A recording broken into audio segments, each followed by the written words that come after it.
On July 5th, 2025, we woke up with the sad news of a priest who took his life in Italy at the age of 35.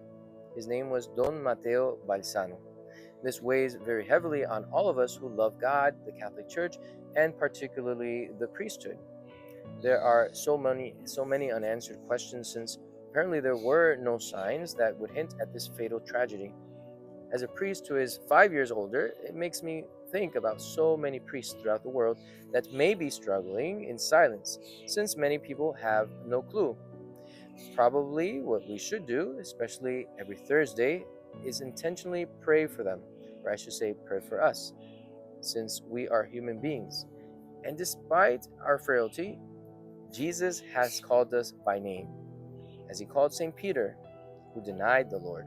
And he called so many of the apostles who abandoned the Lord at his crucifixion, except St. John, the beloved disciple.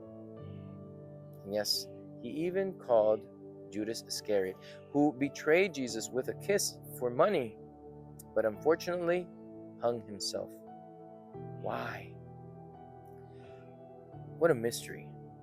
Why would Jesus select him in the first place if he knew, in his divine intellect, that Judas Iscariot would betray him and terminate his own life?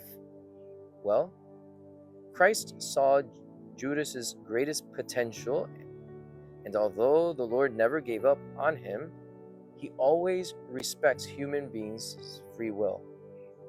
I'm sure that if you knew a person who committed suicide, these types of news remind you of the loved ones who are no longer here for similar reasons. I too had the sad experience of living with a priest named Father Michael Labadie, who struggled with his mental health. In 2005, at the age of 32, he took his life. His dad, who was a permanent deacon, had the challenging experience of finding his son's lifeless body at the parish rectory. In his case, unlike Don Mateo, there were some signs of depression and alcohol abuse. So, apart from praying, what should we do to help priests live a healthy lifestyle? Demonstrate your appreciation towards them with love and respect by welcoming them as part of your family, or welcoming us, I should say. Remember, priests are called Father for a reason. However, keep in mind that under the priestly attire, there is a human being. I'm so grateful for God's mercy and for being loved by all of you who are my family. God bless you.